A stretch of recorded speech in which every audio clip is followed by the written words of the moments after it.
그럼 아까로 돌아가서 보십시오. 바리새인들이 호세아서를 읽으면서 하나님께서 호세아 시대의 이스라엘 백성들에게 저들이 내 율법을 잊었으니 나도 저들의 자녀들을 잊어버리리라 이렇게 말씀하셨는데, 그 구절을 읽을 때 그들은 그것이 자기들의 모습이라고 이만큼이라도 생각했겠냐 그 말이죠. 아마 바리새인들이 이렇게 생각했을 겁니다. 자기 조상들이 율법을 그러니까 잊었다고 말씀하시니까 하나님께서, 그것은 저들이 율법을 연구하지도 않고 율법을 배우지도 않고 나름대로 율법을 지키려고 노력하지도 않은, 그래서 율법과는 상관없이 율법을 전혀 모르는 삶을 살았기 때문에 하나님의 심판이 저들에게 오는 것이 너무나 당연하다고 생각했을 겁니다. 그러면서 동시에 자신들은 누구보다 율법을 열심히 연구하고, 예수님께서도 아까 요한복음에 말씀하시기를 너희가 성경에서 영생을 얻는 줄 생각하고 성경을 상고하거니와 이렇게 말씀하신 것처럼 그들은 누구보다 성경을 열심히 상고했거든요. 그리고 나름대로 그 당시에 전통적으로 내려오는 율법의 613가지를 철저하게 지켰고요. 그러니까 자기들이야말로 호세아 시대의 그 조상들과는 근본적으로 다르다고 생각했겠죠. 그런데 하나님은 그들에게 뭐라고 말씀하십니까? 예수님을 통해 똑같이 표현은 다르지만 너희가 율법을 버렸다라고 말씀하시죠. 너희가 율법을 잊었다라고 말씀하시죠. 이것을 다른 말로 표현해서 하나님의 말씀이 너희 속에 거하지 않고 너희가 하나님의 말씀도 율법도 안 믿는다 이렇게 표현하신 거죠. 그래서 우리는 이 율법을 버린다, 하나님의 말씀을 버린다라는 말의 의미를 그러니까 그 말을 이해하기 위해서도 그 말의 진정한 의미가 무엇인가를 먼저 옳게 이해하는 것이 중요합니다. 세 번째, 하나님은 우리의 행동의 소리를 들으십니다. 하나님은 우리의 행동의 소리를 들으십니다. 그러니까 하나님께서 하나님의 백성들이 하나님의 말씀을 버렸다 혹은 버린다라고 말씀하실 때 그 말의 의미가 무엇인가를 알려면 우리는 하나님은 우리의 행동의 소리를 들으신다는 성경적인 관점을 이해하는 것이 매우 중요합니다. 그 이전에 여러분 기억하실 것은 우리의 행동이 우리가 하나님에 대해서 무엇을 믿는가를 드러냅니다. 한 예를 들을까요? 여러분 하나님 전능하심을 믿으십니까? 하나님 살아계심을 믿으십니까? 하나님은 전지하신 분임을 믿으십니까? 하나님은 우리를 사랑하신 분임을 믿으십니까? 하나님은 우리의 머리카락까지 세신 바 되신 분을 믿으십니까? 당연히 오늘날 하나님의 백성들이 그러한 진리를 믿지 않는다고 대답하는 사람이 몇 명이나 있겠습니까? 그런데 잘 들으십시오. 우리가 지식적으로 이론적으로 그러한 사실들을 믿고 받아들이고 동의하는 것이 실제로 우리가 하나님을 그렇게 믿는 것이 아닙니다. 그걸 드러내는 게 아닙니다. 그럼 뭐가 우리가 하나님에 대해서 어떻게 믿는가를 진정으로 드러내는가? 우리의 행실이 드러납니다. 자, 그럼 보십시오. 이스라엘 백성들 보십시오. 우리가 자주 언급합니다만 홍해 앞에 섰을 때 여러분 어쩌면 그들에게 여러분이 아마 타임머신을 타고 되돌아가서 그들에게 여러분 하나님은 전능하심을 믿습니까? 라고 말했더라면 그들은 누구보다 더 큰 소리로 당연히 믿는다고 했을 겁니다. 그러면서 그들은 뭐라고 했을까요? 그 전능하신 하나님이 우리 보는 눈 앞에서 그 엄청난 일을 행하셨습니다 라고 말했을 겁니다. 여러분 하나님은 살아계심을 믿습니까? 라고 말하면 그들은 당연히 하나님은 살아계신 하나님이라 하나님을 믿는다고 말했을 겁니다. 그 엄청난 하나님의 살아계신 역사를 직접 보았기 때문에 그들은 누구보다 잘 믿는다고 말했을 겁니다. 만약 그들에게 하나님은 이스라엘의 하나님을 믿습니까? 그랬더라면 당연히 그들은 그렇게 말했을 겁니다. 믿는다고. 근데 그들이 하나님에 대해서 실제로 그것을 믿는가 믿지 않은가는 그들의 행동을 보면 알죠. 다시 말하면 홍해 앞에 서서 그들이 행하는 행동을 보면 진짜 그들이 하나님을 살아계신 하나님으로 믿는지, 하나님을 전능하신 하나님으로 믿는지, 하나님을 이스라엘의 하나님으로 믿는지를 드러냅니다. 그러면 그들은 당연히 자신들이 하나님을 믿는다고 대답했겠지만 그들의 행동을 보면 그들은 실제로 전혀 하나님을 그렇게 믿지 않았습니다. 그래서 성경은 불신의 대명사로 그들을 말하고 있죠. 오늘날도 마찬가지입니다. 어떤 문제 앞에, 어떤 환경 속에서 우리들, 그리고 그 앞에서 어떻게 행하는가를 보면, 우리의 행실을 보면 우리가 진정으로 하나님이 살아계신 하나님이며 전능하신 하나님이며 우리의 머리카락까지 세신 바 되신 하나님이며 우리의 필요를 채우시는 하나님인가를, 아니면 그 외에 다른 부분도 실제로 믿는가 믿지 않는가를 볼 수 있습니다. 그런데 많은 사람들이 당연히 하나님은 살아계시고 전능하시고 전지하시고 신실하시고 사랑의 하나님이라고 등등 믿는다고 말하면서 실제 삶에서는 그 행동은 전혀 하나님을 믿는 것을 드러내지 않습니다. 드러내지 않습니다. 이처럼 우리의 말이 아니라 우리의 행동이 우리가 하나님에 대해서 실제로 무엇을 믿는가를 드러냅니다. 왜냐하면 진정한 믿음은 우리의 믿는 믿음의 성격이 올바르면 그래서 행동을 동반하게 돼 있기 때문에 그렇습니다. 야고보서에 말한 것처럼 우리가 믿음에 의한 삶에 대해서는 앞으로 이제 살펴볼 겁니다. 그리고 그때 가면 좀 더 확실하게 그게 보일 줄로 믿습니다. 이처럼 우리의 말이 아니라 우리의 행동이 하나님에 대해서 우리가 무엇을 믿는가를 드러내기 때문에 하나님은 우리의 말의 소리가 아니라 우리의 행동의 소리를 들으십니다. 우리 행동의 소리를 들으십니다. 우리의 행동의 소리가 우리가 하나님에 대해서 하는 진정한 소리인 거죠. 자, 이사야서 30장을 한번 보겠습니다. 30장 9절에서 11절. 대저 이는 패역한 백성이요 거짓말하는 자식이요 여호와의 법을 듣기 싫어하는 자식이로다.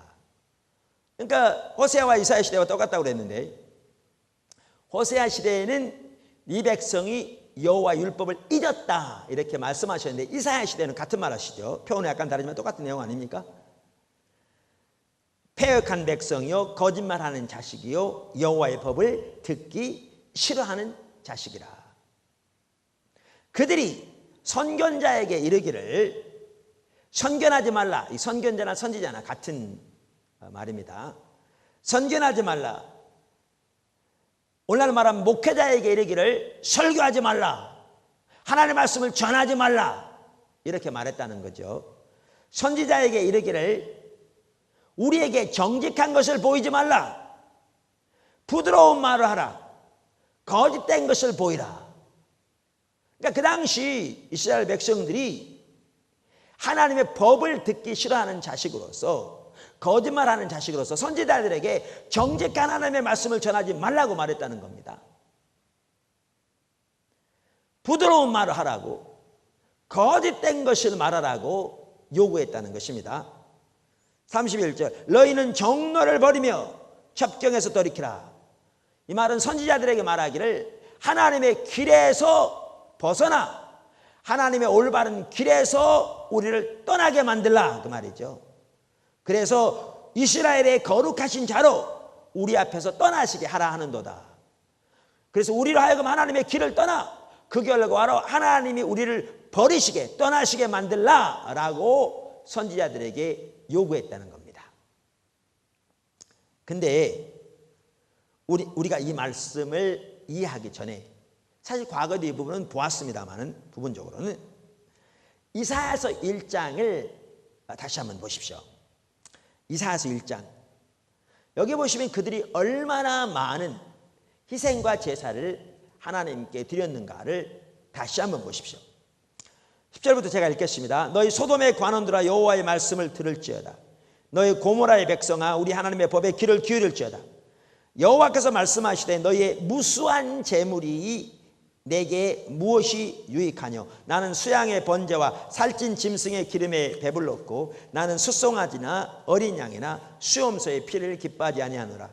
너희가 내 앞에 보이러 오니 그것을 누가 너에게 요구하였느냐? 내 마당만 밟을 뿐이니라. 헛된 재물을 다시 가져오지 말라. 분향은 나의 가정이 여기는 바요. 월삭과 안식일과 대의로 모이는 것도 그러하니 성유와 아울러 악을 행하는 것을 내가 견디지 못하겠노라. 내 마음이 너희의 월삭과 정한절기를 싫어하나니 내게 무거운 짐이라. 내가 지기에 곤비하였느니라. 너희가 손을 펼 때 내가 눈을 가리우고 너희가 많이 기도할지라도 내가 듣지 아니하리니 이는 너희의 손에 피가 가득함이니라. 여기에 보시면 그들이 예배만 하더라도 철저하게 예배를 드렸다고요. 어떻게? 안식일을 지키고 월삭 예배를 드리고 모든 대회와 모든 절기를 지켰고요. 또 하나님께 나올 때 하나님 명령들의 빈손으로 나오지 아니하고 무수한 가장 좋은 살찐 짐승을 하나님께 드렸습니다. 그것도 낙타와 나귀와 같은 그런 짐승을 드린 게 아니고 성경대로 숫송아지, 수염소, 어린 양 등을 가장 좋은 것을 골라서 하나님께 무수히 드렸습니다. 그리고 그들은 많이 기도하고 많이 금식했습니다. 자, 그뿐만이 아니고요. 여러분 이러한 구절들을 율법과 대조해서 이해해 보면 그 당시 그들의 입장을 저는 조금 이해할 수 있다고 생각합니다. 무슨 말이냐? 출애굽기 20장에 보면 안식일에 대한 규례가 나오면 이렇게 나오죠. 안식일을 기억하여 거룩히 지키라. 엿새 동안은 힘써 내 모든 일을 행할 것이나 제7일은 너희 하나님 여호와의 안식일인즉 너나 내 아들들이나 내 딸이나 내 남종이나 내 여종이나 내 육축이나 내 문 안에 유하는 객이라도 아무 일도 하지 말라.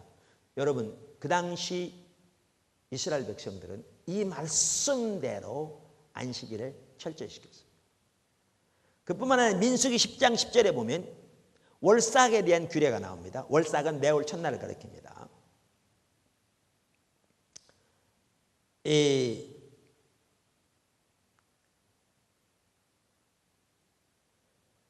또 너희 희락의 날과 너희 정한 절기와 월삭에는 번제물 위에와 화목 제물의 위에 나팔을 불라. 그로 말미암아 너희 하나님이 너희를 기억하리라. 나는 너희 하나님 여호와니라. 그들은 성경에 나오는 명령대로 월삭 예배도 드렸습니다.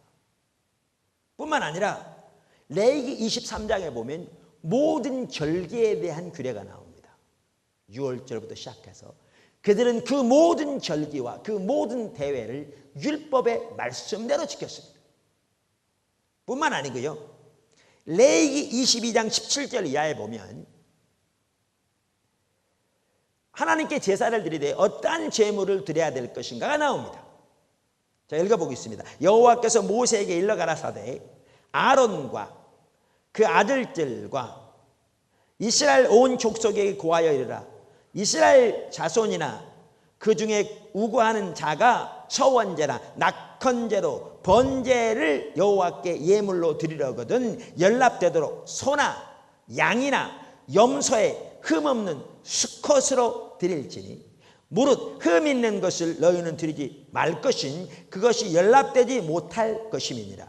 무릇 서원한 것을 갚으려든지 자의로 예물을 드리려든지 하여 소나 양으로 화목 희생을 여호와께 드리는 자는 연락되도록 아무 흠이 없는 온전한 것으로 할지니 눈먼 것이나 상한 것이나 지체에 배임을 당한 것이나 종기 있는 것이나 괴혈병 있는 것이나 비루 먹은 것을 너희는 여호와께 드리지 말며 단 위의 화제로 여호와께 드리지 말라. 여러분 말라기 시대에는 이보다 훨씬 후대입니다마는 저는 것 병든 것으로 하나님께 드렸습니다. 눈먼 것으로 하나님께 드렸습니다. 값없고 쓸모없는 것을 드렸죠. 그런데 이사야 시대는 여기에 성경에 나와 있는 것처럼 정확하게 성경대로 성경에서 명령한 짐승들을 그것도 가장 살찌고 흠없는 좋은 것들로 하나님께 드렸습니다. 자, 이처럼 그들은 성경에 나오는 대로 철저하게 안식을 지키고 철저하게 월삭 예배를 드리고 모든 절기와 대회를 성경 말씀대로 드리고 하나님께 그 많은 제물을 드리되 성경대로 성경이 명한 짐승들을 성경이 명한 대로 가장 소중하고 살찐 흠없는 것들로 하나님께 드리고 하나님께 많이 기도했습니다. 그러면 여러분이 그들이라면 자신들이 하나님의 말씀대로 산다고 생각했을까요? 아니면 하나님의 말씀을 버린 자들이라고 생각했을까요? 이것을 보셔야 합니다. 이걸 보아야 아까 이사야서 30장에서 하나님께서 말씀하시기를 이들은 패역한 백성이요 거짓말하는 자식이요 여호와의 법을 듣기 싫어하는 자식이로다 라고 말씀하신 의미를 이해할 수 있죠. 이 부분을 같이 보아야 이해할 수 있죠. 진정한 의미를. 자, 그리고 또 하나 보십시오. 이렇게 하나님께 성대한 많은 제물과 희생, 많은 기도와 예배를 드리는 사람들이 진짜 선지자들에게 말하기를 당신들은 우리에게 거짓말하세요. 하나님의 진정한 옳은 길에서 우리를 벗어나게 만드세요. 그래서 하나님으로 하여금 우리를 버리시게 만드세요. 이렇게 말했을까요? 아니, 하나님으로 하여금 자기들을 버리시게 만들어 달라고, 하나님으로 하여금 자기들을 떠나게 만들어 달라고 선지자들에게 요청할 사람들이면 그들이 그 하나님께 이 많은 희생과 제사와 이 많은 예배와 기도를 드릴 리가 있겠습니까?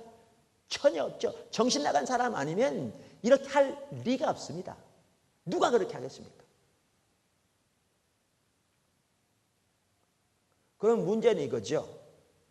하나님은 저들이 하지도 않는 말을 했다고 하시는 분이라는 거죠. 그건 더욱도 아니죠. 그럼 뭘 말하느냐? 뭘 말하느냐? 아까 말씀드린 대로 우리는 우리가 말한 것을 말한 것으로 생각합니다.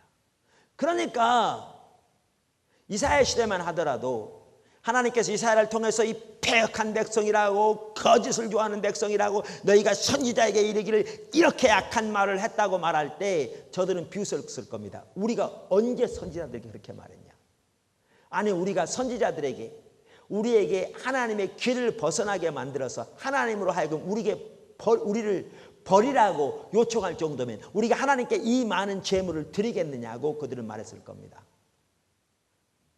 그들은 자신들이 말한 것을 말한 것으로 생각했기 때문에. 근데 하나님은 우리가 말한 것을 말한 것으로 여기지 않고 우리의 행동이 말한 그 소리를 들으십니다. 왜? 우리의 행동이 하나님에 대한 우리의 진정한 믿음을 드러내기 때문입니다.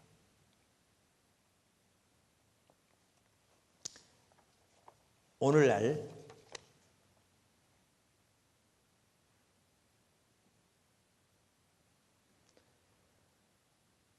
어느 교회가 이 담임 목사님을 청병한다고 하십시다. 신문에 광고 낼 때 우리는 우리들에게 거짓된 말씀을 전할 목회자를 원합니다. 우리는 정직한 것을 전하지 않을 목회자를 원합니다. 우리는 하나님의 올바른 길에서 우리를 벗어나게 만들어서 하나님으로 하여금 우리를 버리게 만들 그런 목회자를 원합니다. 라고 광고낼 교회가 있겠습니까? 전혀 없겠죠. 당연히 우리는 하나님의 정직한 말씀을 우리에게 전할 목회자를 원합니다. 우리는 우리를 하나님의 길로 인도해서 하나님이 우리 가운데 함께 하시는 삶으로 인도할 목회자를 원합니다. 라고 당연히 말할 겁니다.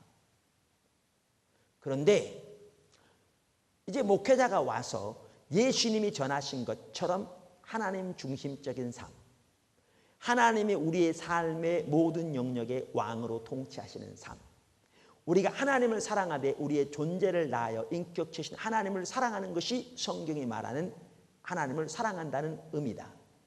우리의 나눠진 마음이 곧 우상숭배요. 그래서 탐심이 성경에 가면 우상숭배요. 세상 사랑이 영적인 간음이다. 우리가 하나님과 동행하는 삶을 살려면 철저하게 세상의 길, 자기 길을 버리고 하나님의 길로 행해야 한다. 그리고 하나님의 길로 행하기 위해서는 우리는 당연히 대가를 지불하고라도 하나님의 길에 서야 한다.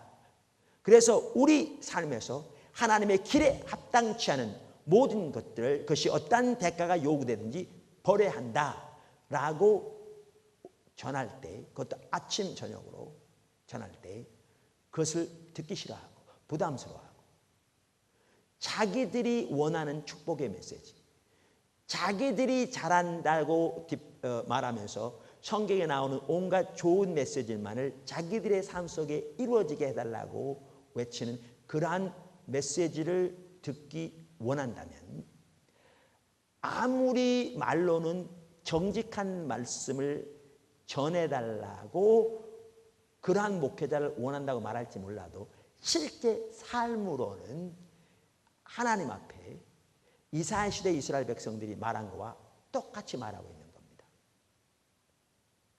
그것을 두고 하나님께서 이스라엘 시대에 그렇게 말씀하시는 겁니다. 그렇게 이들은 패역한 백성이요 거짓말하는 자식이요 여호와 율법을 듣기 싫어하는 자식이라. 그들이 선견자에게 이르기를 선견하지 말라, 선지자에게 이르기를 우리에게 정직한 것을 보이지 말라, 부드러운 말을 하라, 거짓된 것을 보이라. 너희는 정로를 버리며 첩경에서 돌이키라. 이스라엘의 거룩한 자라 우리 앞에서 떠나시게 하는도다. 그들이 말로는 전혀 그렇게 하지 않았을지 모르지만 그들의 행동은 실제로 하나님께 그렇게 부르짖고 있었다는 것입니다. 그래서 하나님의 백성들이 신앙이 타락하면 어떻게 되는가? 아무리 교리적으로는 정통적인 교리를 가르치고 믿고 받아들인다 할지라도, 그리고 성경에 나오는 하나님에 관한 모든 교리를 그대로 다 인정하고 믿고 받아들인다 할지라도 실제 삶에서는 그 말씀을 버리게 되어 있습니다. 그 말씀을 버리게 되어 있습니다.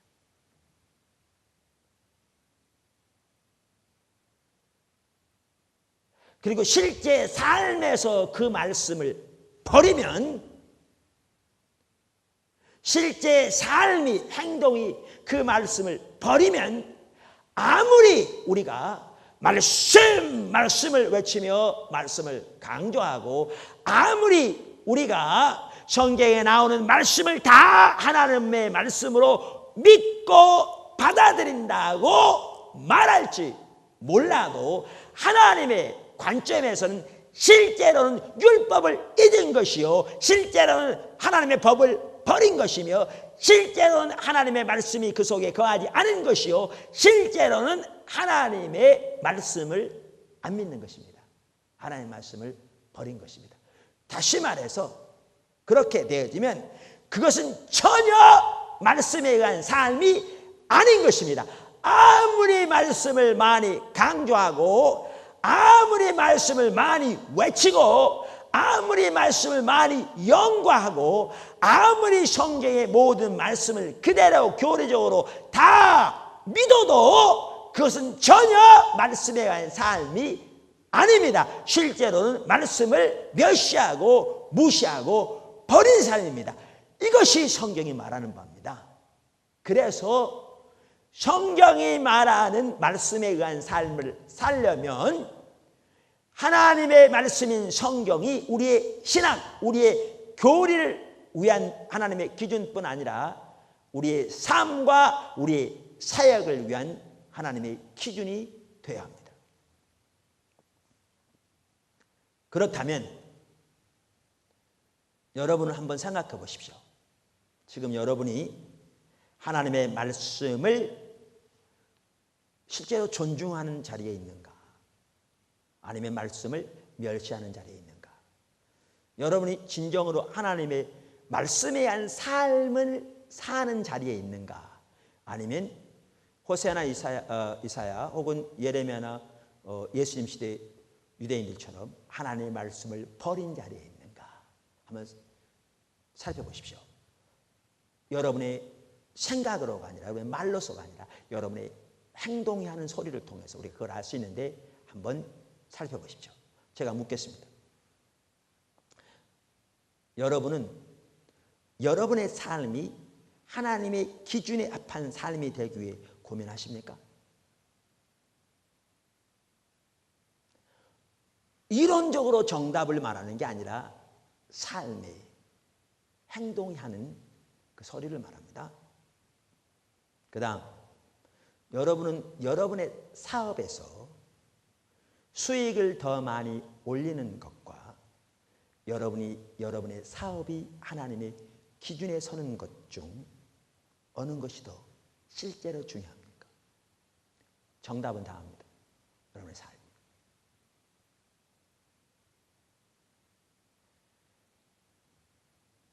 여러분은 여러분의 교회가, 그러니까 우리의 교회가 성장하는 것과 교회가 하나님의 기준에 서는 것 중 어느 것이 더 실제로 중요합니까?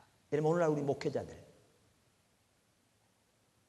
교회가 성장하는 것과 교회가 하나님의 기준에 서는 것 중 어느 게 더 실제로 중요합니까? 라는 거죠. 이론 말하는 게 아닙니다. 실제 삶, 실제 행동.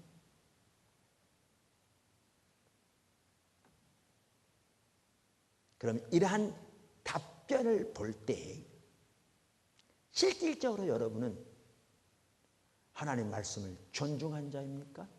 멸시한 자입니까? 이제 하나님의 관점이 보이십니까? 우리 신앙은 철저하게 말씀에 의한 삶입니다. 말씀에 의한 삶을 살아야 하나님이 함께 하시고 말씀에 의한 삶에 하나님의 유업이 주어집니다. 그런데 말씀에 의한 삶을 살려면 우리는 먼저 성경이 말씀이 우리의 신학뿐 아니라 삶과 사역 모두를 위한 하나님의 기준이 되는 삶이 되어야 말씀에 의한 삶이 되는 것입니다. 그리고 거기에 하나님의 생명이 넘치는 것입니다. 반대로 아무리 말씀을 강조할지 몰라도 우리의 행동으로 나타난 삶에서 하나님의 말씀이 그 세 가지 모두를 위한 실제적인 기준이 되지 못하면 우리가 말로는 하나님의 말씀을 존중할지 몰라도 실제로는 이사야 시대, 예레미야 시대, 예수님 시대 종교 지도자처럼 하나님의 말씀을 버리는 것입니다. 그리고 거기에서는 어떠한 하나님의 생명도 없습니다. 저와 여러분이 진정한 말씀에 관한 삶으로 돌아가게 되기를 예수 그리스도의 이름으로 축원합니다.